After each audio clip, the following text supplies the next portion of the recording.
books that I read this month. We read Charlotte Bronte's Jane Eyre and then James Baldwin's Giovanni's Room.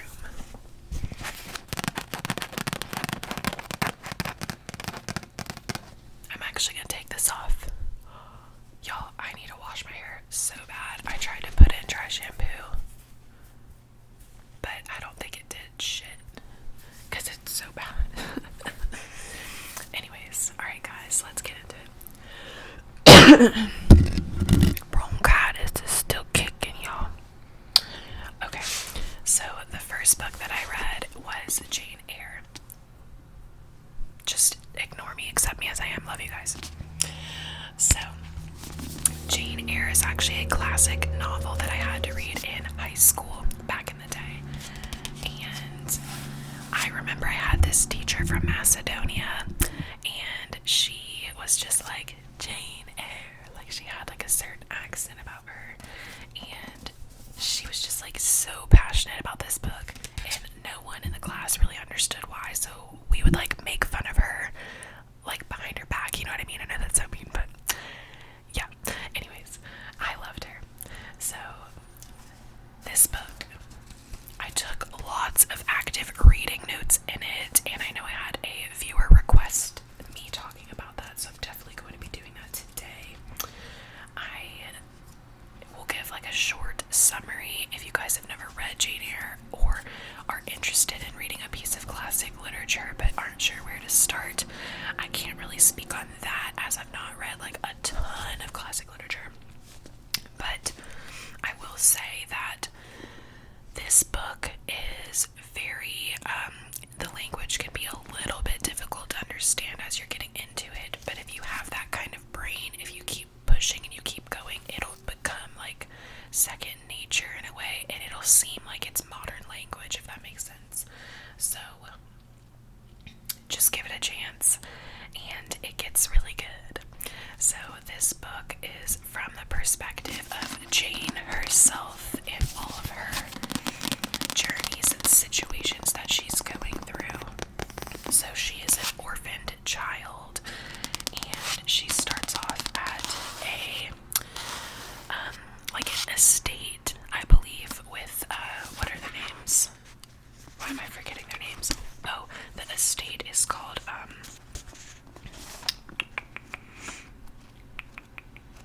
I don't remember. But anyways, so she's with this certain family. She's not feeling very loved. I believe it's like her uncle or something like had to adopt her since she is an orphan. And then the uncle dies. So then the aunt is the one taking care of her, but the aunt doesn't really she didn't really want her that much anyways. So she definitely makes her feel that way and makes it known, and it's hurting Jane's feelings, of course. And it's just like her life is very difficult in the beginning of the book. And then as you move more into the book, I'm trying to move my mic, it's like slipping. As we move more into the book, Jane decides she wants to go to this school called Lowood. And Lowood is like a school for young girls. I don't know if it's like troubled girls or like fellow orphaned girls, but it's just like a place where she wants to go. She wants to escape her current situation to go to Lowood, and it is a little difficult as well at Lowood. And she has like a little bit of a harder time making friends and stuff like that. But she does end up settling in, and she ends up staying there for many years and starts being a teacher to the girls. And then she meets the love of her life, Mr. Rochester. And Mr. Rochester is an older man compared to her, and it's kind of like, why do I have any business being loved or liked by Mr. Rochester? Like, it's very shocking to her. So she kind of like pushes him off a little bit, but then she realizes like how intrigued that she is by Mr. Rochester. And then some stuff goes down. I don't know if y'all want like literal spoilers. Should I give spoilers and then just just like timestamp them as like this is the spoiler section. But they get married, and once they get married, there's like a situation that happens at their wedding. She finds out that Mr. Rochester has already been married to another woman, is currently married to another woman, and she's actually this woman that is like psychotic cray girl, and she's locked up in the attic of the estate that they have been living in together, and it's pretty crazy. Whoa. So Jane is shook, she is upset, she feels betrayed. And then Jane ends up running away from Mr. Rochester, and she has no money, no resources, nowhere to go, and she gets on this little like buggy with the horse and buggy situation, and she rides off into as far as her money takes her, and then the guy, you know, driving the horse is like, girl, I'm sorry, like, you gotta get off. So she gets off into this desolate town she knows nothing about. She's going up to people asking for food, asking for money. She feels horrible. She looks like a beggar. She looks homeless, but little do people know she actually did come from a little bit of stability because she was working as a governess, I believe is what they call them. I'm pretty sure. Maybe it's not a governess, maybe that's like a step up, because a governess is kind of like the woman of the house. Like, she wasn't the woman of the house, but she like cared for the kids, taught the kids things. She was making an income. She was respected there at Lowood. So what else?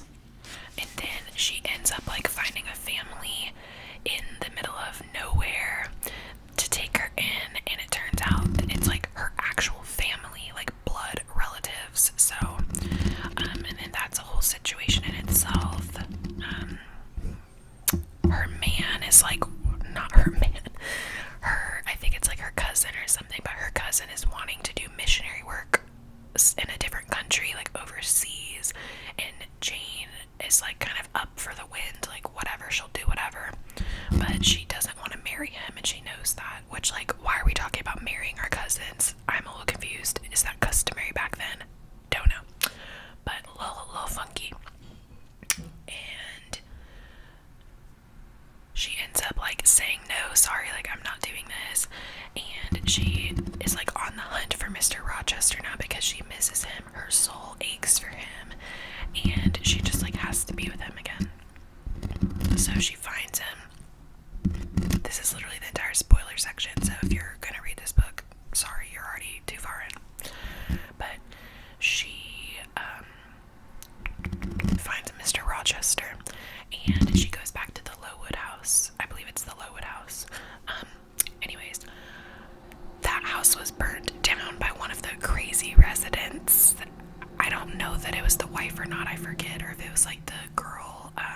There's another like little crazy girl that's locked up in the attic with her. Like, Mr. Rochester hired that girl to like keep watch over this secret wife, and one of them lit the whole place on fire, burnt the bitch down. So now she returns, and it's like ashes and dust and like blackened, and she's like, where's Mr. Rochester? Oh my god. And then some guy, I think he's like a servant or something, he comes up to her and explains like, oh yeah, the man in the house is not here, sorry. And then she's like, is he dead? No, he's not dead. He suffered in the fire though, so I think he like lost an arm. His eye is like screwed up, he can't see out of either of his eyes. And Jane is like, well, I need to see him right now. So she goes and finds him, and then happily ever after, she is like, Mr. Rochester, I'm never gonna leave you ever again. I love you so much. And then she is like his eyes, so she's gonna tell him everything, like what the trees look like, what the grass looks like, what the air, like, you know what I mean, like the colors of everything, how she's feeling, and what all this stuff means to her. And she's communicating that stuff to Mr. Rochester, and it's so magical and so sweet, and I love that. That's how it ended. So those are the spoilers of the book. Now, as for like active reading notes, I think I'm gonna take some of them to Patreon because there's way too many to go over today, and there's also some that are like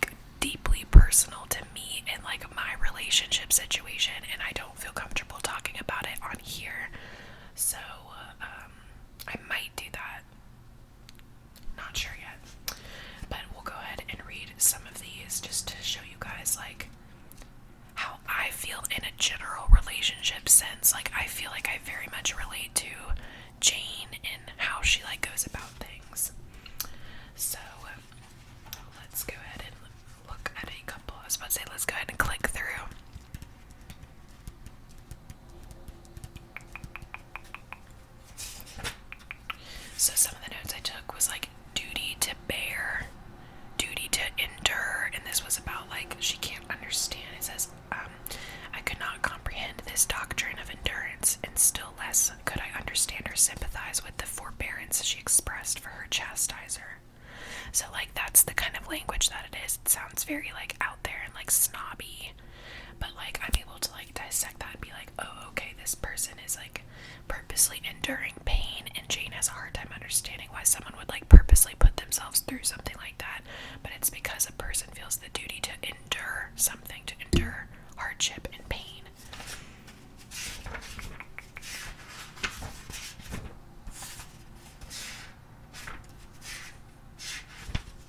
Okay. This says, her very nature. Is that what I said? Her very nature, ... And then I said, your ghost, the inmate of my mind. So this part says, from the day she left, I was no longer the same. With her was gone every settled feeling, every association that had made Lowood in some degree a home to me. I had imbibed from her something of her nature and much of her habits, more harmonious thoughts. What seemed better regulated feelings had become the inmates of my mind. I had given an allegiance to duty and order. I was quiet. I believed I was content. To the eyes of others, usually even to my own, I appeared a disciplined and subdued character. So that's like, people think she's doing okay, but she's actually not doing okay, and she's kind of like mourning the loss of this particular friend that is no longer like at the estate with her. I think this is whenever one of her friends passed away. Yeah, one of her friends passed away from the typhoid fever, so, or typhus fever or something. My foot is like severely falling asleep, but it's so like tucked into the blankets, you guys. Let's see. Ow! Oh my gosh, that hurts so bad. And then this one says, reader, though I look comfortably accommodated, I am not very tranquil in my mind. I thought when the coach stopped here. Oh, never mind, it was just that first line. Reader, though I look comfortably accommodated, I am not very tranquil in the mind. So I really liked that because it's like, it's very modern. It deals with how we all have, not all of us, but you know, depression, anxiety, all these different things. We may appear from the outside to be okay, but we're really not. Our minds are not okay. So that stuck out to me. What else?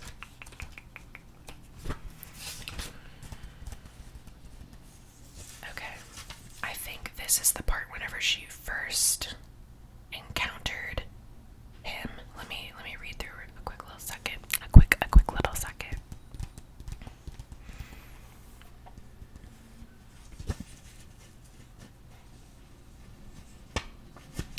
No, but this says, I desired more of practical experience than I possessed, more of intercourse with my kind, of acquaintance with variety of character, than was here within my reach. I valued what was good in Miss Fairfax and what was good in Adele. Adele is the person she takes care of, and Miss Fairfax is like the governess of the house. But I believed in the existence of other and more vivid kinds of goodness, and what I believed I wished to behold. Who blames me? Many, no doubt, and I shall be called discontented. I could not help it. The restlessness was in my nature. It agitated me to pain sometimes. My sole relief was to walk along the corridor of the third story, backwards and forwards, safe in silence and solitude of the spot, and allow my mind's eye to dwell on whatever bright visions rose before it. And certainly there were many and glowing. And then there's just like other stuff, but and then this says, it is vain to say human beings ought to be satisfied with tranquility. They must have action, and they will make it if they cannot find it. Millions are condemned to a stiller doom than mine, and millions are in silent revolt against their lot. Nobody knows how many rebellions besides political rebellions ferment in the masses of life which people earth. Women are supposed to be very calm generally, but women feel just as men feel. They need exercise for their faculties, and a field for their efforts as much as their brothers do. They suffer from too rigid a constraint, too absolute a stagnation, precisely as men would suffer. And it is narrow-minded in their more privileged fellow creatures to say that they ought to confine themselves to making puddings and knitting stockings, to playing on the piano and embroidering bags. It is thoughtless to condemn them or laugh at them if they seek to do more or learn more than custom has pronounced necessary for their sex. So, my note on that whole section was, desires so intense and real, it causes me physical pain of yearning for more out there. So, all of that is so modern and so good, yet this book was written in like the 1800s, so that's probably what I like the most about Jane Eyre, is like, you're not just appreciating a piece of old classic literature, but you're also digesting it and realizing and applying it to your own life. And it's like she's a very human character, and you feel very connected to her. And then Jane goes to a psychic. I'm not gonna like read every single note, but just like a few more, and then we'll talk about the next book. So then Jane goes to a psychic, and the psychic calls her out on her bullshit immediately. The psychic is like, okay, I'm not leaving until one more person here visits me. There's still someone who has yet to visit me. Please bring her forth or whatever. And Jane is like, okay, bitch, like, what you gonna say? What you gonna say? And she immediately calls her out. So, oh, this is actually a different line. I'll skip to that one too. 1 second. Let me try to find that one.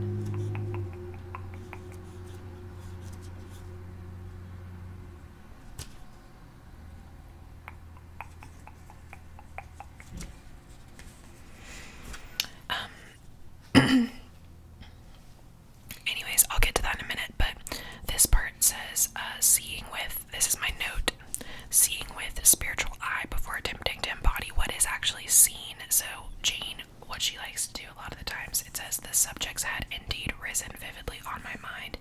As I saw them with this spiritual eye before I attempted to embody them, they were striking, but my hand would not second my fancy, and in each case it had wrought out but a pale portrait of the thing I had conceived. So Jane really liked to draw. She drew lots of like characters in scenes and just like nature and just like a very vivid image of what she has in her mind, but she's insecure about her art because she is saying like she sees it with her head and with her spiritual eye, but whenever she translates it to paper, it doesn't exactly come across exactly how she wants it to. So that's that part.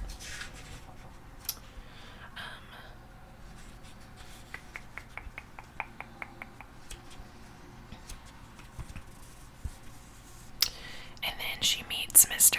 Rochester in this little section right here. I'll just, I guess, read some of my notes instead of like reading all the book, but I wrote about telepathic connection because it says, and so may you. I thought my eye met his as the idea crossed my mind. He seemed to read the glance, answering it as if its import had been spoken as well as imagined. So like they have this connection about them where they just look at each other and it's like words don't even have to be spoken. Also, I just realized the microphone is like super tilted, so I hope you guys aren't like, what the fuck is wrong with this girl? And then he's saying like, little girl, a memory without blot or contamination must be an exquisite treasure, an inexhaustible source of pure refreshment, is it not? Because he's trying to tell her about how he's had like a very difficult, kind of rotted lifestyle and how he's not made the best choices and things like that, and she's so pure and like hasn't done anything yet and hasn't even left the state or anything. So I just said purity / stainless equals refreshing to one who went the other route. So Mr. Rochester's the one that went the other route in this scenario. And then he's like saying it's so strange that I'm just opening up to you about all this stuff, but I wrote Grand Keeper of the Archives / Secrets, elected unintentionally in your eyes, yet energetically chosen for the task, like from the universe. Sometimes people just open up and share stuff with you that you're like, why is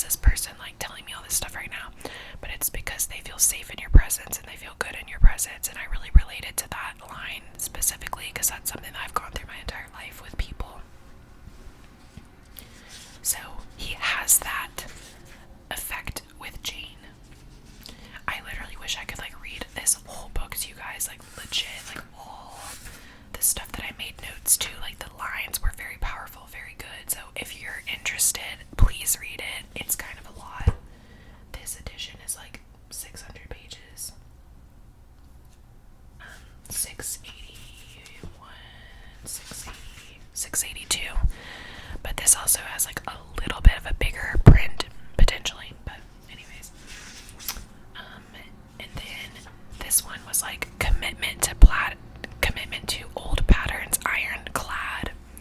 So it said, I had not, it seems, the originality to chalk out a new road to shame and destruction, but trod the old track with stupid exactness, not to deviate an inch from the beaten center. So, just the visual of that, like being in the same track and like kicking up the dirt in the same way, like, you know, a walking trail, how the path is like very much paved. That's kind of that, like with your old patterns, you can repeat those over and over to the point where like, you know, expose dirt. So, I don't know, I just really like that part too.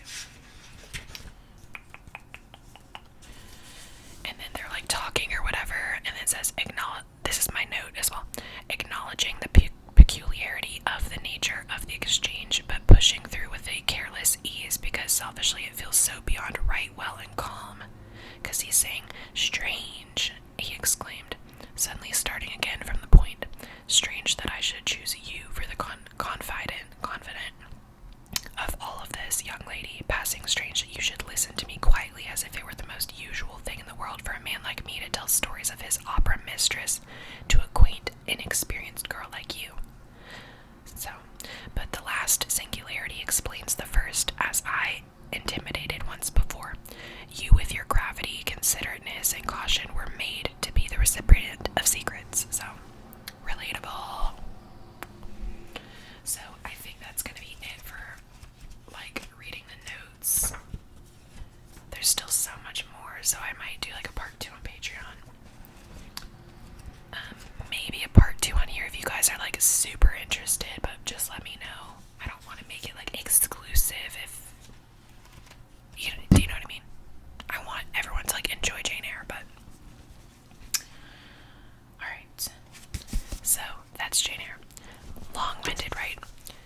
The next book is Giovanni's Room, and I almost feel like this book also deserves its own video in a way, but it was only 169 pages, so a good break after reading this hefty girl.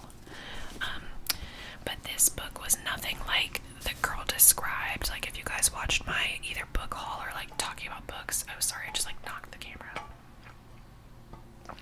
Getting my water. Let me move this cord out of the way. It was nothing like the girl described. I thought every single thing happened within the four walls of one literal room because she described it so poetically. I was like, oh frick yeah, that sounds so cool.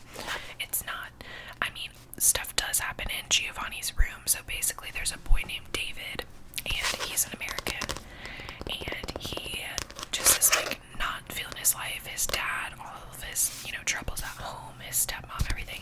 His dad's an alcoholic. It's just not cute. So he decides he wants to go to Paris. So he goes to Paris, and he's at some bar, and he meets this sweet boy named Giovanni. Sweet boy. He is exploring his sexuality throughout this book, but he's also heavily denying his sexuality throughout this entire book. And honestly, a book has never made me more triggered, angry, upset, and like wanting to shake a character and be like, what the fuck is your problem? But I think like that's part of what makes this so human and so relatable to the human experience, dealing with sexuality and things like that. So I also took notes in this as well, because whenever it's a more like intense piece of literature, this says copyright was 1956 by James Baldwin. So whenever the writer is like older, I just feel like there's more to learn from them in their perspective, because it was pre-technology and all this crazy distracting shit. So there's just a different air about the way that they write. So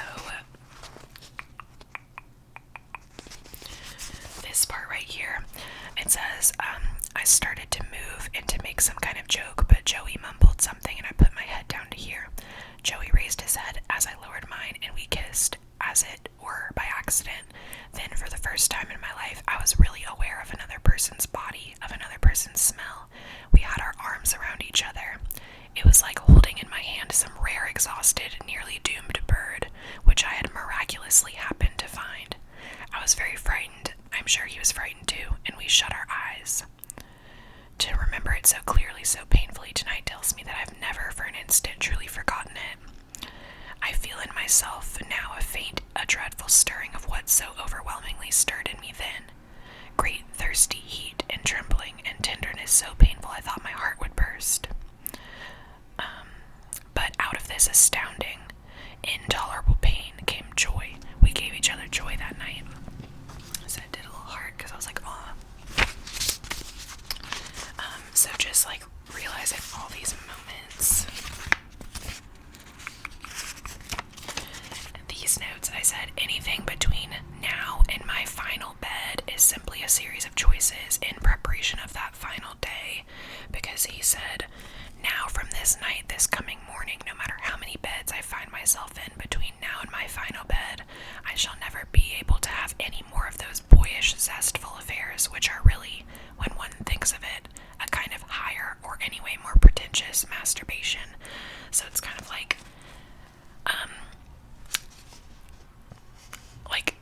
indulging in your desires.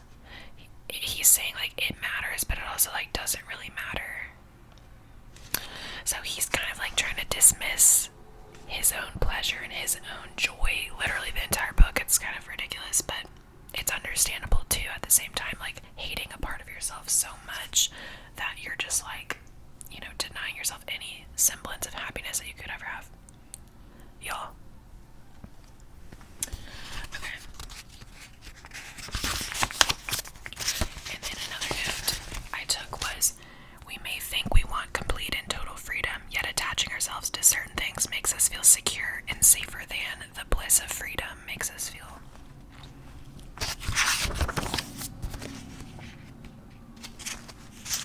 And then I drew this little like nighttime window because, okay, what is wrong with my foot, you guys? This is so strange. Ow. It hurts so bad, I don't know what's wrong. It just sounded poetic. It says, or I remember him sitting bent forward, his elbows on his knees, staring towards the great window which held back the inky night. A window that held back the inky night. Like, I've never heard of that written in that way, so I was like, oh, that's good.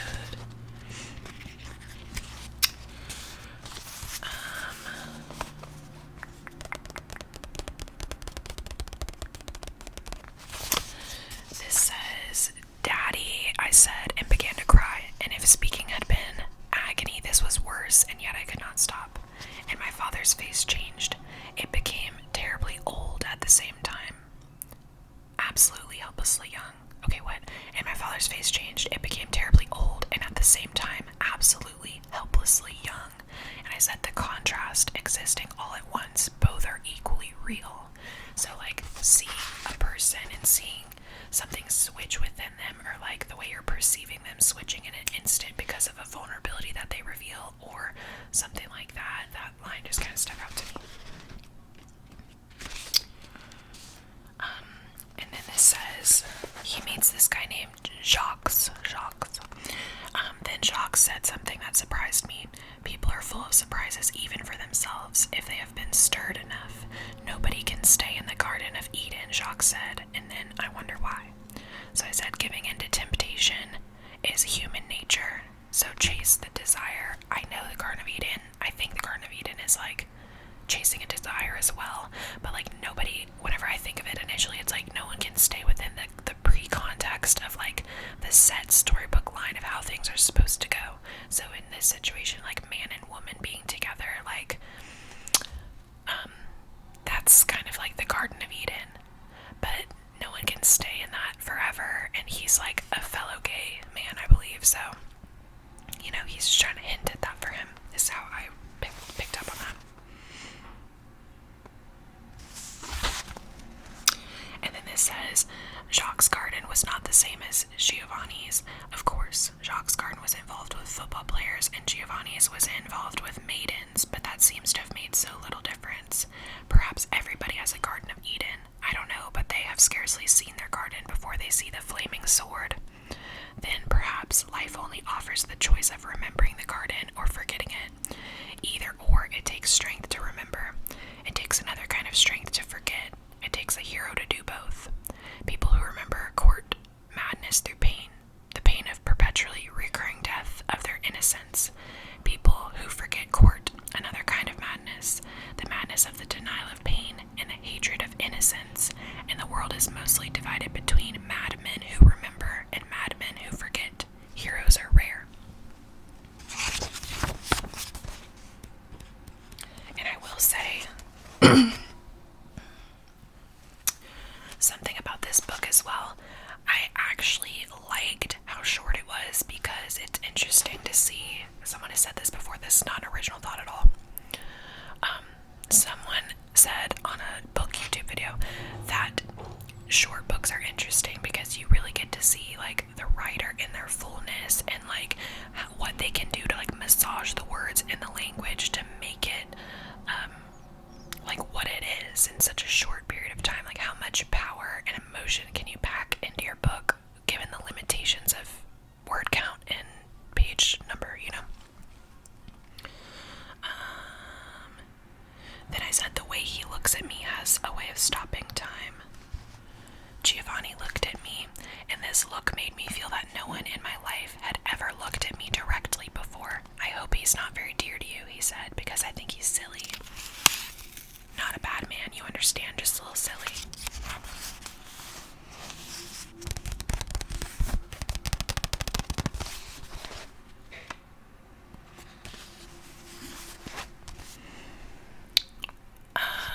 Oh, I love this part.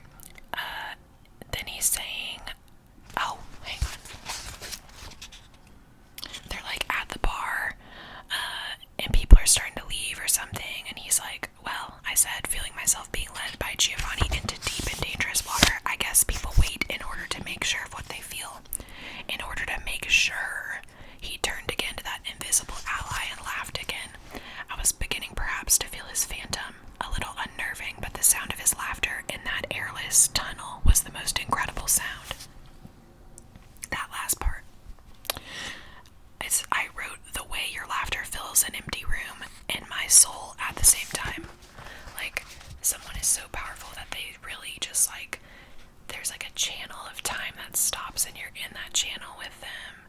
And just everything about them, the way their voice sounds, the way that they move, the way that they look at you, it just like takes your breath away, and it's so fucking beautiful. So, just love that.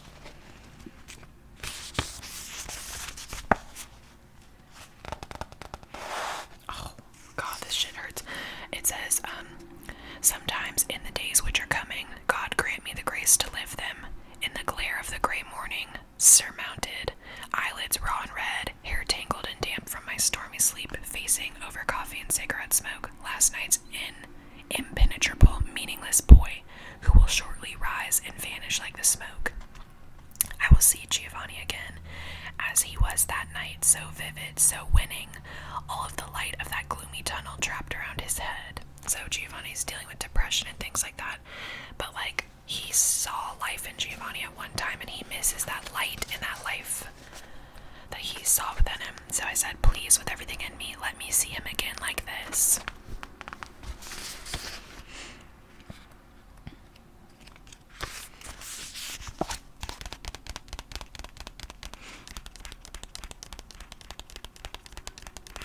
Then I wrote, accept all of you, allow all of you to emerge in full. Did I say fully? No, yeah. Accept all of you, allow all of you to emerge fully.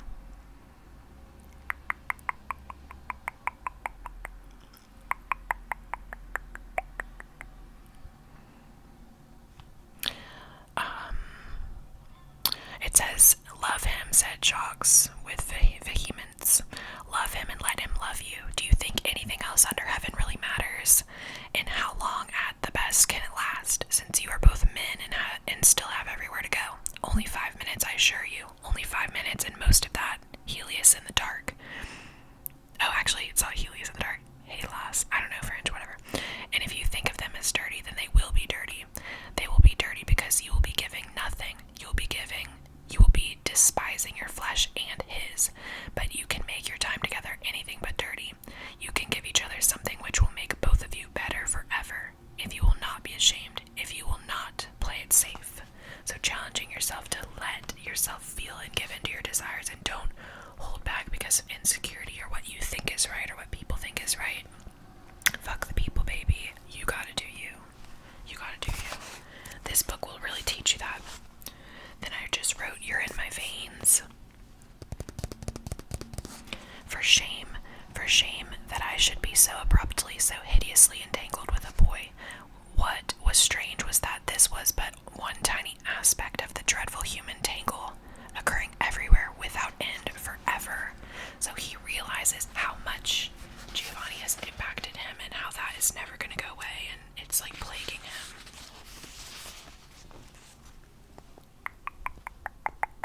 Here's a hot and heavy part. I said fire and desire right here. It says, he locked the door behind us, and then for a moment in the gloom we simply stared at each other. With dismay, with relief, and breathing hard. I was trembling. I thought, if I do not open the door at once and get out of here, I am lost. But I knew I could not open the door. I knew it was too late. Soon it was too late to do anything but moan. He pulled me against him, putting himself into my arms as though he were giving me himself to carry, and slowly pulled me down with him to that bed, with everything in me screaming no, yet the sum of me sighed yes. So, that part's interesting, with everything in me screaming no, yet the sum of me sighed yes. Like, the sigh is the part that he actually wants, but his soul is so, like, tightly having a hold on him, like, not wanting him to be himself and, like, feel his desires of wanting to be with a man. That part is screaming no. So it's just really interesting to me. I don't know.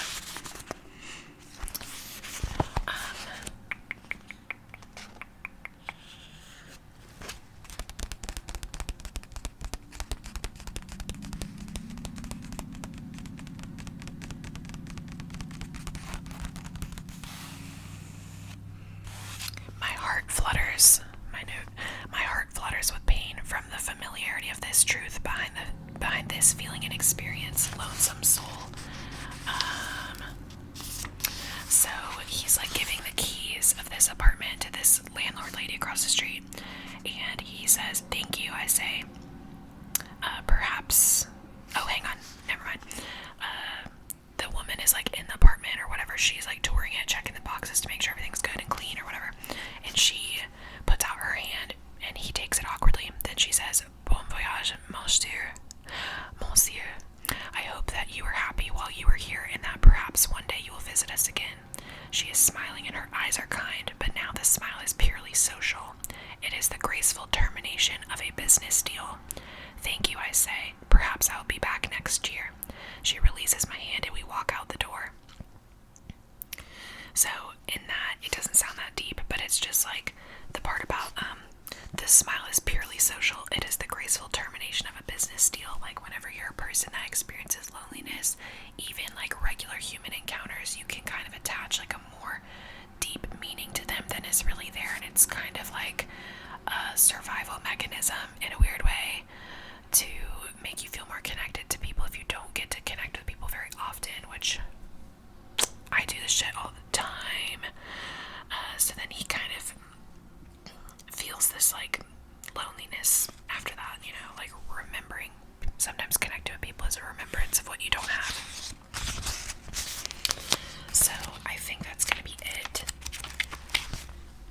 This is like the part 2 of the book. This is definitely the more like in-depth, like really painful, emotional part of it. The first part is more like establishing Giovanni and what all is going on here. Not Giovanni, the guy David, like the American boy is more in this front part, but then this back part is wherever he like is challenged with all that his love is encapsulating and, you know, dealing with. So yeah, again, if you guys want more, let me know. But again, I might do